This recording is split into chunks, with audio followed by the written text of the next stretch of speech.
മഴ മുന്നറിയിപ്പ് പിൻവലിക്കുന്നത് വരെ ശബരിമല തീർത്ഥാടകർ നദിയിൽ ഇറങ്ങരുത് എന്നും നിർദ്ദേശത്തിൽ പറയുന്നുണ്ട്. AV ജയശങ്കർ ആറന്മുളയിൽ നിന്ന് വിവരങ്ങളുമായി നമ്മളോടൊപ്പം ചേരുകയാണ്. ജയശങ്കർ, ജില്ലയിൽ മൊത്തത്തിൽ ഒരു പ്രളയസമാനമായ സാഹചര്യമാണ്. പലയിടത്തു നിന്നും ആളുകൾ പറയുന്നത് എല്ലായിടങ്ങളിലേക്കും വെള്ളം കയറുന്നു. ആളുകൾ പലപ്പോഴും വീടുകളുടെ ഒന്നാം നിലയിലേക്ക് കയറി നിൽക്കുകയാണ്, ടെറസ് ഉള്ള ഇടങ്ങളിലേക്ക് കയറി നിൽക്കുകയാണ്, ഉയരമുള്ള മതിലിലേക്കൊക്കെ കയറി നിൽക്കുന്ന സാഹചര്യമാണ് ഉണ്ടാകുന്നത്. ഇപ്പോഴും മഴ തുടരുകയാണോ? മധു, മഴയ്ക്കൽപ്പം ശമനമുണ്ട്. പക്ഷേ നമ്മളിപ്പോൾ ഉള്ളത് ആറന്മുളയിലാണ്. നമുക്ക് ആ ദൃശ്യങ്ങളിൽ കാണാം. പമ്പ നദി ആറന്മുളയിൽ കരകവിഞ്ഞ് ഒഴുകുന്ന സാഹചര്യമാണ് ഉള്ളത്. 18 സമാനമായ 2018 പ്രളയ സാഹചര്യത്തിന് സമാനമായ ഒരു അവസ്ഥയിലൂടെയാണ് പത്തനംതിട്ട ജില്ല കടന്നു പോകുന്നത്. പ്രത്യേകിച്ച് പമ്പ നദിയുടെ തീരങ്ങളിൽ നദി കരകവിഞ്ഞുകൊണ്ട് വലിയ തോതിലുള്ള വെള്ളം ജനവാസ മേഖലയിലേക്ക് ഒഴുകുന്നു. ദൃശ്യങ്ങൾ കണ്ടാൽ ഒരു നദിയാണെന്ന് തോന്നുമെങ്കിലും ഇത് റോഡാണ്, ജനങ്ങൾ ഉപയോഗിച്ചുകൊണ്ടിരുന്ന റോഡാണ്. ഈ റോഡിലേക്കൊക്കെ തന്നെ ഈ വെള്ളം ഇരച്ചു കയറുകയാണ്. ആറന്മുള ക്ഷേത്ര പരിസരത്ത് ഒപ്പം സത്രക്കടവിലൊക്കെ തന്നെ വലിയ തോതിൽ വെള്ളം കയറിയിട്ടുണ്ട്. ജനവാസ മേഖലയിലേക്ക് വെള്ളം ഇങ്ങനെ ഇരച്ചെത്തുന്ന സാഹചര്യമാണുള്ളത്. മഴയ്ക്ക് ശമനമുണ്ട്. പക്ഷേ ഈ വനത്തിൽ ഉൾപ്പെടെ നമുക്ക് ശബരിമലയിൽ നിന്ന് ലഭ്യമാകുന്ന വിവരങ്ങളനുസരിച്ച് ശബരിമല വനമേഖലയിൽ ശക്തമായ മഴ പെയ്യുന്നുണ്ട്. ഉരുൾപൊട്ടലിന് ഉൾപ്പെടെ സാധ്യതയുണ്ടെന്നാണ് വനം വകുപ്പ് പറയുന്നത്. അങ്ങനെ ശബരിമലക്കാട്ടിൽ ഉൾപ്പെടെ ശക്തമായ മഴ പെയ്യുമ്പോൾ അതിൻ്റെ പ്രതിഫലനം പമ്പാ നദിയിൽ ഉണ്ടാകും. ആ വെള്ളമാണ് ഇങ്ങനെ കരകവിഞ്ഞ് ജനവാസ മേഖലയിലേക്ക് എത്തുന്ന സാഹചര്യം വരുന്നത്.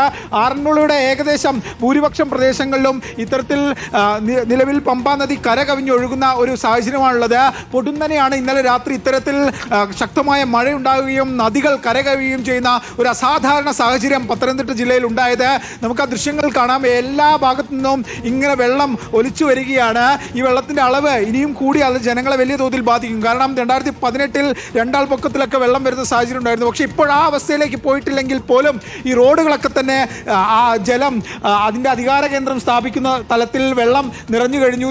ജീവിതത്തെ വലിയ തോതിൽ അത് ബാധിക്കുന്ന സാഹചര്യമാണുള്ളത്. പൊടുന്നനെയാണ്, പെട്ടെന്നാണ് മിന്നൽ പ്രളയം പോലെ വെള്ളം വരുന്ന ഒരു സാഹചര്യമുള്ളത്. ജനങ്ങളൊന്നും തന്നെ ഇങ്ങനെ ഒന്നും പ്രതീക്ഷിച്ചില്ല. കാരണം ഇന്നലെയൊക്കെ വലിയ ശാന്തമായിരിക്കുന്ന സ്ഥലം, ഒരു ആപത്തുമില്ലാതെ ആളുകൾ വള്ളസദ്യയൊക്കെ കഴിഞ്ഞതാണ്. പക്ഷെ പെട്ടെന്നാണ് സാഹചര്യം മാറിയത്. ആളുകൾ വലിയ പ്രതിസന്ധിയിലേക്കാകുന്ന സാഹചര്യം ഉണ്ടായിരിക്കുന്നത്. ആളുകളൊക്കെ തന്നെ വെള്ളത്തിലൂടെ നടന്ന് ആറന്മുള ക്ഷേത്രത്തിലേക്ക് വള്ളസദ്യക്ക് പോകുന്നൊരു സാഹചര്യമാണുള്ളത്. എന്തായാലും നദിയിലെ ജലനിരപ്പ് താഴുന്നില്ലെങ്കിൽ, വനത്തിൽ മഴ തുടരുകയാണെങ്കിൽ വലിയ പ്രതിസന്ധിയിലേക്ക് കാര്യങ്ങൾ നീങ്ങും. കാരണം 4 ഭാഗം ആറന്മുള പ്രദേശത്തിൻ്റെ 4 ഭാഗത്തും വെള്ളം കരകവിഞ്ഞ് പമ്പാ നദി കരകവിഞ്ഞ് വെള്ളം കയറുന്ന സാഹചര്യമാണുള്ളത്. വീടുകളിലേക്ക് ഉൾപ്പെടെ അധികം വൈകാതെ വെള്ളം എത്തുന്ന അവസ്ഥ വരും. എവിടെ നോക്കിയാലും വെള്ളമാണ്. നമുക്ക് ആ ദൃശ്യങ്ങളിൽ കാണാം. ഇങ്ങനെയൊക്കെ ഇതൊക്കെ റോഡാണ്. വലിയ തോതിൽ വാഹനങ്ങൾ പോകുന്ന ആറന്മുള ക്ഷേത്രത്തിലേക്ക് പോകേണ്ട പ്രധാന പാതയാണ്. ആ പാതയിലാണ് ഇങ്ങനെ പമ്പാ നദി കരകവിഞ്ഞ് ഒഴുകിക്കൊണ്ടിരിക്കുന്നത്.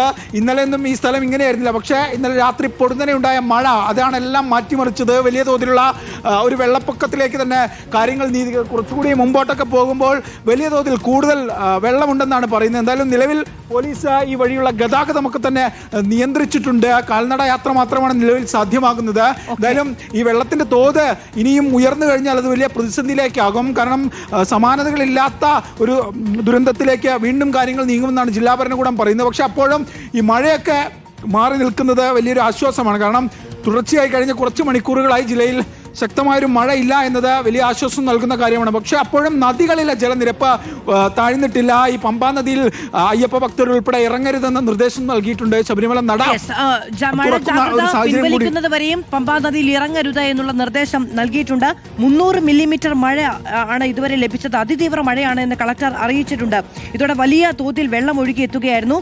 ജില്ലയിൽ മഴ ശക്തമായ സാഹചര്യത്തിൽ ദുരന്ത സാധ്യത മുൻനിർത്തി പമ്പാ നദിയിൽ വള്ളങ്ങളടക്കം ഇറങ്ങരുത് എന്നതും കളക്ടർ നിരോധിച്ചിട്ടുണ്ട്. എന്തായാലും നമുക്കറിയാം, ഈ ദൃശ്യങ്ങളിലും കാണാൻ പമ്പാ നദി കരകവിഞ്ഞ് ഒഴുകുന്ന സാഹചര്യമാണുള്ളത്. വീടുകളിലേക്കും അടുത്തുള്ള സ്ഥാപനങ്ങളിലേക്കും ഒക്കെ വെള്ളം കയറി ചെല്ലുന്ന കാഴ്ചയും നമുക്ക് കാണാൻ കഴിയുന്നുണ്ട്.